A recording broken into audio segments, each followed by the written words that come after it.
ಅಣ್ಣ ಇವಾಗೆಲ್ಲ ಖರ್ಚು ವೆಚ್ಚ ಎಷ್ಟು ಬರುತ್ತೆ? ಅಣ್ಣ ನಾನು ಇದು ಕನಕಾಂಬರ ಬೀಜ ಪಾಗೋಡದಿಂದ ಬೀಜ ತರಿಸಿದ್ದೆ.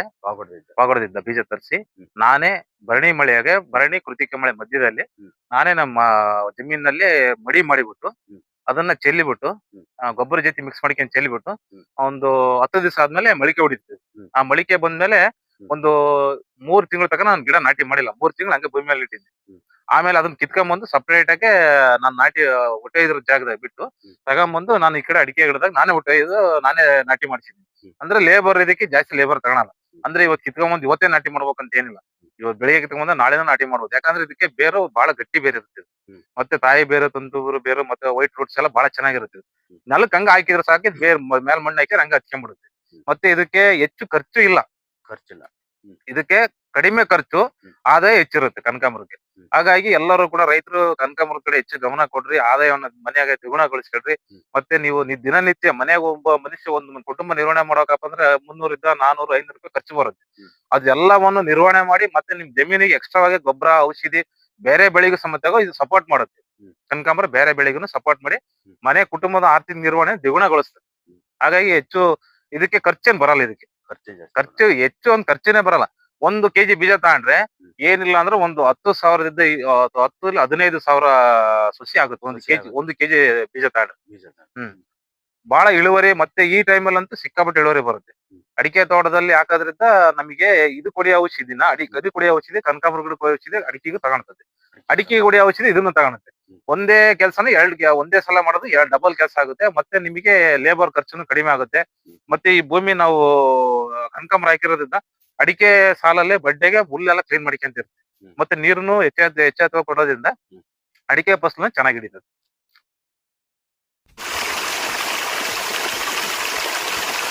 ನಮಸ್ಕಾರ ಸ್ನೇಹಿತರೆ, ನನ್ನ ಸಾಯಿ ನಾರಾಯಣ ಯೂಟ್ಯೂಬ್ ಚಾನಲ್ಗೆ ಸ್ವಾಗತ. ಇಂದು ನಾವು ಅಡಿಕೆ ತೋಟದಲ್ಲಿ ಕನಕಾಂಬರವನ್ನು ಅಂತರ ಬೆಳೆಯಾಗಿ ಬೆಳೆಸುತ್ತಿರುವ ಒಬ್ಬ ಯಶಸ್ವಿ ರೈತನನ್ನು ಭೇಟಿಯಾಗಿದ್ದೇವೆ. ಒಂದೇ ಜಾಗದಲ್ಲಿ 2 ಬೆಳೆ ಕಡಿಮೆ ವೆಚ್ಚದಲ್ಲಿ ಹೆಚ್ಚು ಲಾಭ ಹೇಗೆ ಪಡೆಯಬಹುದು ಅನ್ನೋದನ್ನು ಈ ವಿಡಿಯೋದಲ್ಲಿ ಸಂಪೂರ್ಣವಾಗಿ ತಿಳಿದುಕೊಳ್ಳೋಣ. ವಿಡಿಯೋವನ್ನು ಸಂಪೂರ್ಣವಾಗಿ ನೋಡಿ ನಿಮ್ಮ ಅಭಿಪ್ರಾಯವನ್ನು ಕಮೆಂಟ್ನಲ್ಲಿ ತಿಳಿಸಿ. ಈ ಥರದ ಇನ್ನಷ್ಟು ಕೃಷಿ ಮಾಹಿತಿಗಾಗಿ ನಮ್ಮ ಸಾಯಿ ನಾರಾಯಣ ಯೂಟ್ಯೂಬ್ ಚಾನಲ್ಗೆ ಸಬ್ಸ್ಕ್ರೈಬ್ ಮಾಡಿ, ಲೈಕ್ ಮಾಡಿ, ಶೇರ್ ಮಾಡಿ. ಧನ್ಯವಾದಗಳು.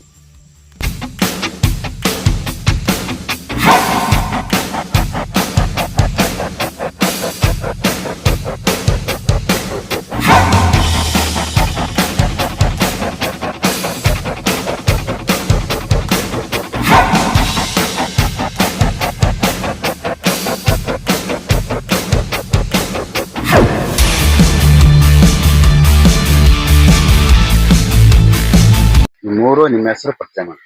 ನನ್ನ ಹೆಸರು ಅಂಜನಮೂರ್ತಿ ಅಂತ. ಅಂಜನಮೂರ್ತಿ ಪಾಪನಹಳ್ಳಿ ಗ್ರಾಮ, ತುರ್ನೂರು ಹೋಬಳಿ, ಮಾನ್ಯಕನಹಳ್ಳಿ ಗ್ರಾಮ ಪಂಚಾಯತಿ, ಚಿತ್ರದುರ್ಗ ಜಿಲ್ಲೆ, ಚಿತ್ರದುರ್ಗ ತಾಲೂಕು. ನಾವು ಇಲ್ಲಿ ಅಡಿಕೆ ಒಳಗಡೆ ಕನಕಾಂಬರ ಹಾಕಿವಿ. ಹೌದಾ ಅಣ್ಣ? ಇದು ಎಲ್ಲ ಎಷ್ಟು ಎಕರೆ ಇದೆ ಜಮೀನು? ಅಡಿಕೆ ಹಾಕಿರೋದು? ಅಡಿಕೆ ಹಾಕಿರೋದು 2 ಎಕರೆ ಐತೆ. 2 ಎಕರೆ ಇದೆಯಾ? ಎಷ್ಟು ವರ್ಷ ಅಡಿಕೆ ಗಿಡ? ಈಗ 5 ವರ್ಷ ಕಂಪ್ಲೀಟ್ ಆಗಿದೆ. ಎಷ್ಟು ಗಿಡ ಬಿದ್ದಿದಾವ? 1200 ಗಿಡ ಬಿದ್ದಿದಾವ. 1200 ಗಿಡ ಅಂತರ ಬೆಳೆಯಾಗಿ ಇವಾಗ ಕನಕಾಂಬರ ಹಾಕಿ ಅಂತರ ಬೆಳೆಯಾಗಿ ಕನಕಾಂಬರ ಹಾಕಿದ್ವಿ. ಈಗ ಯಾಕಂದ್ರೆ ಅಡಿಕೆನ ನಾವು ನಂಬ್ಕೊಂಡಿರಂಗಿಲ್ಲ, ಅದನ್ನೇ ನಂಬ್ಕೊಂಡು ಜೀವನ ಮಾಡಬಾರ್ದು ಅಂತ ಹೇಳಿ ಈಗ ನಾವು ಅಂತರ ಬೆಳೆಯಾಗಿ ಕನಕಾಂಬರ ಹಾಕಿದ್ವಿ.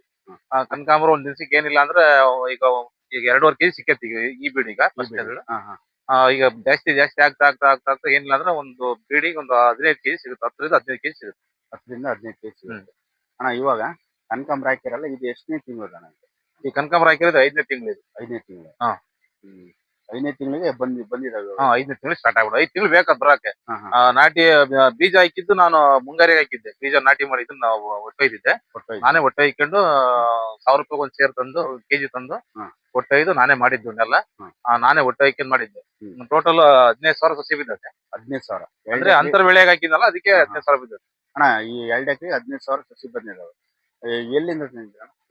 ಸಸಿ ನಾನೇ ಒಟ್ಟೊಯ್ದಿದ್ದೆ. ನೀವು ಒಟ್ಟೊಯ್ದಿದ್ದೀರ? ಪಾಗೋಡದಿಂದ ಬೀಜ ತರಿಸಿದ್ದೆ. ಬೀಜ ಪಾಗೋಡದಿಂದ ಬೀಜ ತರಿಸಿದ್ದೆ. ಅವನ್ನ ನಾನೇ ಇಲ್ಲಿ ಇದನ್ನ ಮಾಡ್ಬಿಟ್ಟು ನಾಟಿ ಮಾಡಿ ಒಟ್ಟೊಯ್ದ್ಬಿಟ್ಟು ಅವು ಗಟ್ಟಿ ಬೀಜ ಆಗ್ಬೇಕು, ವೈಟ್ ಆಗಿರ್ಬೇಕು.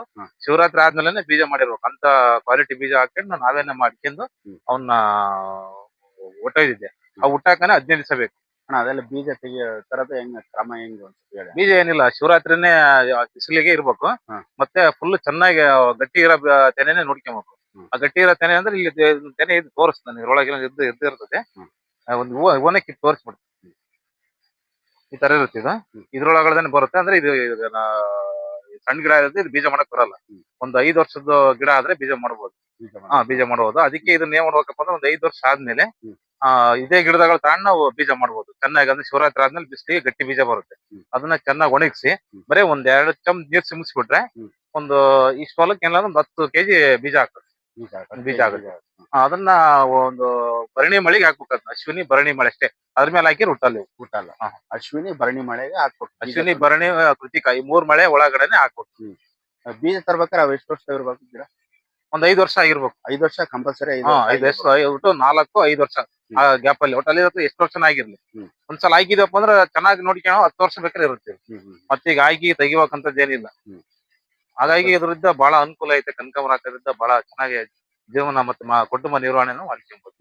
ಅಣ್ಣ ಇವಾಗ ಅಡಿಕೆ ಗಿಡದಲ್ಲಿ ಅಂಟು ಬೆಳೆಗೆ ಹಾಕಿರೋ ಕನಕಾಂಬರನ ಅಡಿಕೆ ಗಿಡಕ್ಕೆ ಏನು ತೊಂದ್ರೆ ಇಲ್ಲ. ಅಡಿಕೆ ಗಿಡಕ್ಕೆ ಏನ್ ತೊಂದ್ರೆ ಇಲ್ಲ. ಯಾಕೆ ತೊಂದ್ರೆ ಇಲ್ಲ ಅಂದ್ರೆ ಇದು ಕೆಳಗಿರುತ್ತೆ ಮತ್ತೆ ನಳ್ಳಿ ಬರೋಂಥದ್ದು. ಅರೆ ಬಿಸ್ತು ಬೇಕಾಗಿದೆ. ಇದು 8 ಅಡಿ ದಾಯ ಮಾಡಿರೋದ್ರಿಂದ ಅರೆ ಬಿಸ್ತು ಇರುತ್ತೆ. ಮತ್ತೆ ಇದು ಬೇರುಗಳು ಜಾಸ್ತಿ ಏನು ಹಳ್ಳಿರಲ್ಲ. ಅಡಿಕೆ ಬೇರೆ ಜಾಸ್ತಿ ಇರುತ್ತೆ.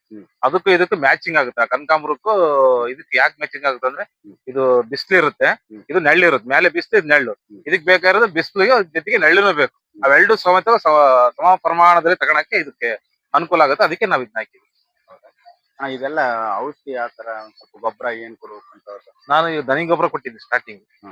ದನಿ ಗೊಬ್ಬರ ಕೊಟ್ಟಿದ್ದೆ, ಆಮೇಲೆ DAP ಕೊಟ್ಟಿದ್ದೆ, ಆಮೇಲೆ ಒಂದ್ಸಲ ಯೂರಿಯಾ ಕೊಟ್ಟಿದ್ದೆ, ಆಮೇಲೆ 17 ಕೊಟ್ಟಿದ್ದೀನಿ. ಔಷಧಿ ಏನು ಸೊಳ್ಳೆ ಒಂದ್ ಕುತ್ಕೊಳ್ಳುತ್ತೆ. ನಾ ಬೆಂಜೆಟ್ ಕೊಡುತ್ತೆ, ಹುಳ ಬೀಳುತ್ತೆ. ಸೊಳ್ಳಿಗೆ ಶಾರ್ಪ್ ಅಷ್ಟೇ. ಶಾರ್ಪ್ ಬಿಟ್ರೆ ಏನಿಲ್ಲ, ಹೊಡೆದಿಲ್ಲ ನಾವು. ಆಮೇಲೆ ಬೆಂಜೆಟ್ ಬೆಂಜೆಟ್ ಹೊಡೆದ್ರೆ ಮುಗಿತ್ತು. ಶೈನಿಂಗ್ ಎಲ್ಲ ನೆಳ್ಳಿರೋದಕ್ಕೆ ಚೆನ್ನಾಗಿ ಶೈನಿಂಗ್ ಬರುತ್ತೆ. ಶೈನಿಂಗ್ ಬರೋಕೆ ಬೇರೆ ಔಷಧಿ ಇರುತ್ತೆ ಹೊಡ್ಕೊಂಬೋದು. ಇದನ್ನ ಹೊಡೆಯ ಶೈನಿಂಗ್ ಬರೋ ಅವಶ್ಯಕತೆ ಬೇಕಾಗಿಲ್ಲ ಹೊಡೆಯಲು. ಯಾಕಂದ್ರೆ ನೆಳ್ಳಿಗೆ ಚೆನ್ನಾಗಿ ಬರೋದು. ಅಣ್ಣ ಇವಾಗ ಕನಕಾಂಬರ ಹಾಕಿ ಎಷ್ಟು ತಿಂಗಳಿಗೆ ಹೂವು ಆಗ್ಬಿಡುತ್ತೆ? 5 ತಿಂಗಳಿಗೆ ಹೂ ಬಿಡುತ್ತೆ. 5 ತಿಂಗಳಿಗೆ ಹೂವು ಆಗ್ಬಿಡುತ್ತೆ. 5 ತಿಂಗಳಿಗೆ ಬಿಡುತ್ತೆ. ನೀರಿನ ಕ್ರಮ ಹೆಂಗೆ ಮಾಡೋದು? ನೀರ್ ಅಂದ್ರೆ ಡ್ರಿಪ್ ಮೂಲಕನೂ ಮಾಡಬಹುದು. ನಾವಿದು ಬೇಸಿಗೆ ಕಾಲ ಅಂತೇಳಿ ತುಂಬಾ ಒಳ್ಳೆ ಕಟ್ತೀವಿ. ತುಂಬಾ ಒಳ್ಳೆ ನೀರೆಲ್ಲ ಚೆನ್ನಾಗ್ತಾವ? ನೀರ್ ಚೆನ್ನಾಗ್ ಬರ್ತದೆ. ಮತ್ತೆ ಎಲ್ಲ ಮಾರ್ಕೆಟ್ ಎಲ್ಲ ಹೆಂಗೆ ಹೂವ ರೇಟು? ಮಾರ್ಕೆಟ್ ಇಲ್ಲೇ ಚಿತ್ರದುರ್ಗದಲ್ಲೇ ನಾವು DCP ಅಂಗಡಿಗೆ ಅಂತ ಬಿಡೋದು. DCP ಹೂವಿನ ಅಂಗಡಿ, ಅದೇ ಹೂವಿನ ಅಂಗಡಿಗೆ ಬಿಡೋದು. ಆಮೇಲೆ ಅವರು ರೇಟ್ ಈಗ 100 ರೂಪಾಯಿಗೆ 2 ಮಾರು, 15 ಮಾರು ಐತೆ. 100 ರೂಪಾಯಿ 1 ವಾರ ಮಾರು, 2 ಮಾರು ಐತೆ. ಹಬ್ಬ ಹರಿದಿನಗಳಲ್ಲಿ 10 ಮಾರು, 7-8 ಮಾರು ಆಗ್ತದೆ. ಅಂದ್ರೆ ಇವಾಗ 1 kgಗೆ 15 ಮಾರು ಬರುತ್ತೆ ಕನಕಾಂಬರ. ಒಂದ್ಸರಿ ಕನಕಾಂಬರ ಹಾಕಿದ್ರೆ 5 ವರ್ಷ ತನಕ, 5 ಅಲ್ಲ 10 ವರ್ಷ ತನಕ ಇರುತ್ತೆ. ಚೆನ್ನಾಗಿ ನೋಡ್ಕೊಂಡ್ರೆ ಬಹಳ ದಿವಸ ಇರುತ್ತೆ. ಅದಕ್ಕೆ ಟೈಮಿಂಗ್ಸ್ ಇಲ್ಲ. ಅದಕ್ಕೆ ಹಾಕಿದ್ಮೇಲೆ ಟೈಮಿಂಗ್ಸ್ ಇಲ್ಲ. ಬೇರುಳೆ ಹೋಗ್ಬೇಕು ಅಷ್ಟೇನ, ನಾವೇ ಕಿತ್ತಾಕ್ಬೇಕು. ಅದನ್ನ ಯಾವ್ದೇ ಕಾರಣಕ್ಕೆ ಅದು ಹೋಗಲ್ಲ. ಅದಕ್ಕೆ ಯಾವ್ದೇ ರೋಗ ಬಾಧೆ ಇಲ್ಲ. ಅದಕ್ಕೆ ಬೇರುಳೆನೆ ರೋಗ ಬಾಧೆ. ಎಷ್ಟು ಹೈಟ್ ಬೆಳಿತಾವಣ? ಬೆಳೆ ಒಂದು 5 ಅಡಿ ಲೆವೆಲ್ ಬೆಳೆಯುತ್ತೆ ಸೀದಾ. 5 ಅಡಿ? 5 ಅಡಿ ಲೆವೆಲ್ ಬೆಳೆ. ಕಟ್ ಮಾಡ್ಬೇಕಾ? ವರ್ಷ ಕಟ್ ಮಾಡೋದೇನು ಬೇಡ. ಅದನ್ನೇನು ಮಾಡೋದು ಬೇಡ. ಹೂ ಬಿಡಿಸಿದಂಗಲ್ಲ ಹೂ ಖಾಲಿ ಆಗುತ್ತೆ. ಮೊಗ್ಗು ಖಾಲಿ ಆಗುತ್ತೆ. ಮೊಗ್ಗು ಖಾಲಿ ಆದಟ್ಟಿಗೆ ತೆನೆ 3 ಹಾಕಿ ಮುಗಿತು. ಸುಮ್ಮನೆ ಕುಡಿ ಸಾಕ್ತಿರುತ್ತೆ. ಇದು ಕನಕಾಂಬರಕ್ಕೆ ಔಷಧಿ ನಾವು ಯಾವ್ದು ಸಿಂಪಡಣೆ ಮಾಡ್ತೀವಿ ಅಂದ್ರೆ ಶಾರ್ಪು, ಬೆಂಜವೇಟು, ಆಮೇಲೆ ನಾಯಕ್ ಅಂತ ಬರುತ್ತೆ. ಅದನ್ನ ಹೊಡಿತೀವಿ. ಆಮೇಲೆ ಮನಸ್ಸಿಲ್ಲಿ ಹೊಡಿತೀವಿ, ಮನಕೋಟಪಸ್ಸು ಇವಕ್ಕೆಲ್ಲ. ಯಾಕಂದ್ರೆ ಹೂವ ಶೈನಿಂಗ್ ಈಗ ಅಡಿಕೆ ಹೊಡೆದಾಗ ಹೂವ ಶೈನಿಂಗ್ ಏನು ಬಹಳ ಸೂಪರ್ ಆಗಿ ಬರುತ್ತೆ. ಶೈನಿಂಗ್ ಬರಕ್ಕೇನು ಬೇಕಾಗಿಲ್ಲ. ಸೊಳ್ಳಿಗೆ ಮತ್ತೆ ಉಳಿದ ಬಾಧೆ ಅವೆರಡನೇ ಇದಕ್ಕೆ ಬೇಕಾಗಿರೋದು. ಅವೆರಡಕ್ಕೆ ಶಾರ್ಪ್ ಔಷಧಿ ಪೌಡರ್ ಬರುತ್ತೆ, ಶಾರ್ಪ್. ಆಮೇಲೆ ಬೆಂಜವೇಟ್ ಔಷಧಿ, ಅವೆರಡೇ ಸಿಂಪಡಣೆ ಮಾಡ್ಕೊಂಡು ಜೊತೆ ಕೊಡೋದು ಸಾಕು. ಅದೇ ಶಾರ್ಪ್. ಮತ್ತೆ ಆಮೇಲೆ ಇದಕ್ಕೆ ಮುಟ್ರೆ ಬೀಳುತ್ತೆ. ಈಗ ಅದು ಕರೇಜಿಗೆ ಅಂತ ಬೀಳುತ್ತೆ. ಆ ಕರೇಜಿಗೆ ಈಗ ಅಡಿಕೆ ಮರಕ್ಕೂ ಈಗ ಒಂಬಳಿಗೆಲ್ಲ ಕಾಣಿಸ್ಕೊಂಡೈತೆ. ಅಲ್ಲೆಲ್ಲ ಕಾಣಿಸ್ಕೊಳತ್ತೆ. ಸಪರೇಟ್ ಇದಕ್ಕೆ ಹೊಡೆಯೋದಕ್ಕಿಂತ ಅದಕ್ಕೂ ಹೊಡೆದ್ರೆ ಇದಕ್ಕೂ ಬೀಳುತ್ತೆ. ಜಾಸ್ತಿ ರೋಗ ಅಂದ್ರೆ ಯಾವ್ದು ಬರುತ್ತೆ? ಕನಕಾಂಬರಗಳಿಗೆ ಯಾವ್ದೇ ರೋಗ ಬಾದಿಲ್ಲ. ಅದಕ್ಕಿರೋದನ್ನೇ ಈ ಟೈಮಲ್ಲಿ ಜನವರಿಯಿಂದ ಫೆಬ್ರವರಿ ಎಂಡಿಂಗ್ ತಕನ ಕರೇಜಿಗೆ ಒಂದೇ. ಬೇಸಿಗೆಯಲ್ಲಿ ಬೇಸಿಗೆ ಯಾವ ಮಳೆಗಾಲದಾಗ ರೋಗ ಇಲ್ಲ, ಬೇಸಿಗೆ ಕಾಲದಾಗ ರೋಗ ಬಾಧೆನೇ ಇಲ್ಲ ಅದಕ್ಕೆ. ಹಾಗಾಗಿ ಅದಕ್ಕೆ ಕರೇಜಿಗೆ ಒಂದ್ ಬಿಟ್ರೆ ಯಾರು ರೋಗನೂ ಇಲ್ಲ. ಮುಟ್ರೆ ಒಂದ್ ಬೀಳುತ್ತೆ. ಮಳೆಗಾಲದಾಗ ಹೂ ಬಿಡಲ್ಲ ಅದು. ಹಂಗಾಗಿ ನೆಳ್ಳು ಜಾಸ್ತಿ ಇರುತ್ತಲ್ಲ, ವಾತಾವರಣ ಕೂಲ್ ಇರೋದಕ್ಕೆ ಹೂ ಬಿಡಲ್ಲ. ಬಿಸಿಲಿದ್ರೆ ಮಾತ್ರ ಹೂ ಬಿಡುತ್ತೆ. ಈ ಕನಕಾಂಬರ ಹಾಕೋದ್ರಿಂದ ನಾವ್ ಏನಕ್ಕೆ ಹಾಕಿದೀವಿ ಅಂದ್ರೆ ನಾವು ಇದನ್ನ ಅಡಿಕೆ ಬೆಳೆನೆ ನಂಬಿಕೆಂತ ಇರಬಾರ್ದು ಯಾವಾಗ್ಲೂ. ಪ್ರತಿಯೊಬ್ರು ರೈತರಿಗೆ ಹೇಳ್ತಿರೋದು ಇದೇ ವಿಚಾರನೆ. ಅಡಿಕೆನ ಯಾವತ್ತೂ ನಂಬಿಕೆಂತ ಇರಬಾರ್ದು. ಯಾಕಂದ್ರೆ ಅದ್ರ ಮಧ್ಯದಲ್ಲಿ ಅಂತರ್ಬೆಳೆಯಾಗಿ ಬೆಳ್ಕೊಂಡ್ರೆ ನಮಗೆ ನಿತ್ಯ ದುಡ್ಡು, ಅಂದ್ರೆ ನಿತ್ಯ ಪ್ರತಿದಿನನೂ ದುಡ್ಡು ಬರ್ತಾ ಇರುತ್ತೆ. ಈಗ ಇದು ನಾನು 2 ಎಕರೆ ಹಾಕಿದ್ನಂದ್ರೆ, 2 ಎಕರೆ ಫುಲ್ ಹಾಕಿದ್ನಂದ್ರೆ ನಿತ್ಯ 1 ಎಕರೆ ಹಾಕ್ಲಿ, 1 ಎಕರೆ ಜಮೀನು ಇರ್ಲಿ, 1 ಎಕರೆನ ಹಾಕಿದ್ರು ಮಧ್ಯ ಭಾಗದಲ್ಲಿ ನೀವು ರೋಟೋವೇಟರ್ ಹೊಡ್ಕೊಂಬೋದು. ಸೆಂಟ್ರಲ್ ಇರ್ತಾ ಹುಲ್ ಬೆಳೆದ್ರೆ ನೀವೇ ಮನೆಗಳನ್ನ ಮಾಡ್ಕೊಬಹುದು. ಮತ್ತೆ ಹಣಕಾಸಿಂದ ತೊಂದ್ರೆನಾಗಲ್ಲ. ಮನೆತನದ ಖರ್ಚುನು ಹೊರಟೋಗ್ತದೆ. ಮತ್ತೆ ಈ ಅಡಿಕೆ ದುಡ್ಡು ಹಿಂದಕ್ಕೆ ಬೀಳುತ್ತೆ. ಒಂದ್ ದಿವಸಕ್ಕೆ ಬರೀ 300 ರೂಪಾಯಿ ಅಂತ ಜಾಸ್ತಿ, 100 ರೂಪಾಯಿ ಮೇಲೆನೆ ಒಂದ್ ದಿನಕ್ಕೆ. ಚೆನ್ನಾಗಿ ಗಿಡ ಬಂತಪ್ಪ ಅಂದ್ರೆ ಒಂದ್ ಎಕರೆಗೆ ಏನಿಲ್ಲ ಅಂದ್ರೆ ಡೈಲಿ ಒಂದು 2 3 ಕೆಜಿ ಸಿಗುತ್ತೆ. ಅಂದ್ರೆ ಒಂದ್ ಕೆಜಿಗೆ 15 ಮಾರು ಬರುತ್ತೆ. 15 ಮೂರ್ಲೆ 45 ಮಾರು. 45 ಮಾರಿಗೆ ಅಂದ್ರೆ ಒಂದ್ ದಿವಸ 1000 ರೂಪಾಯಿಗೆ 20 ಮಾರು ಆಗ್ಬೋದು, 15 ಮಾರು ಆಗ್ಬೋದು. ಡೈಲಿ ಏನಿಲ್ಲ ಅಂದ್ರೆ 500 ರೂಪಾಯಿ ಆದಾಯ ಬರುತ್ತೆ ಇದಕ್ಕೆ. 500 ರೂಪಾಯಿ ಆದಾಯ ಬರುತ್ತೆ. ಒಂದ್ ದಿನಕ್ಕೆ 500 ರೂಪಾಯಿ ಆದಾಯ ಬರುತ್ತೆ.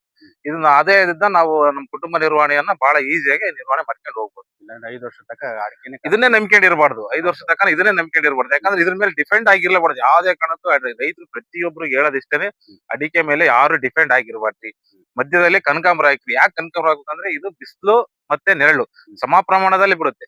ಈ ಕಡೆ ಬಿಸಿಲು ಬಂದಾಗ ಈ ಕಡೆ ನೆರಳು ಬಿದ್ದಿರುತ್ತೆ, ಈ ಕಡೆ ಸೂರ್ಯ ಮುಳುಗೋ ಟೈಮಿಗೆ ಬಂದಾಗ ಮತ್ತೆ ಈ ಕಡೆ ಮರ ನೆರಳು ಕೊಡುತ್ತೆ. ಮತ್ತೆ ಇದಕ್ಕೆ ಬಿಸಿಲು ಬೇಕು, ನೆರಳಿನ ಬೇಕು, ಮತ್ತೆ ಗಾಳಿನೇ ಬೇಕು. ಪ್ರತಿ ಒಂದು ಕೂಡ ಈ ಅಡಿಕೆ ಮರದಲ್ಲಿ ಸಿಗುತ್ತೆ. ಅದಕ್ಕೆ ನಾವು ಇದನ್ನ ಕನಕಾಂಬರನ ಆಯ್ಕೆ ಮಾಡ್ಕೊಂಡು ಅಡಿಕೆ ಗಿಡದ ಹಾಕಿದ್ವಿ. ಹಿಂದಿನ ಬೆಳೆ ಏನ್ ಹಾಕಿದ್ರಿ? ಹಿಂದಿನ ಬೆಳೆ ಬಾಳೆ ಹಾಕಿದ್ನ ಸೆಂಟರ್ ಅಂದ್ರೆ ಅಡಿಕೆ ಜೊತೆಗೆ ಬಾಳೆ ಹಾಕಿದ್ದೆ.